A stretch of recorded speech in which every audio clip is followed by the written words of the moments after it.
Hey guys, it's Ben here from the Fibreglass factory. I have a monkey. Here is the monkey.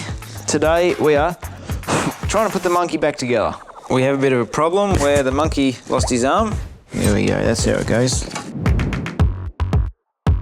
All right, here we are, I have the monkey.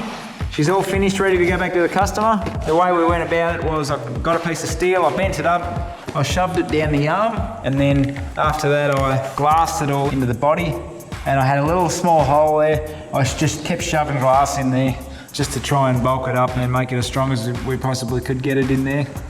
And then just fiberglassed over the top of the small hole that I had, and that's held it together really well as well. Looking better on the side that it was fixed than on the other side, so it's just come up pretty good. We'll see you on the next video.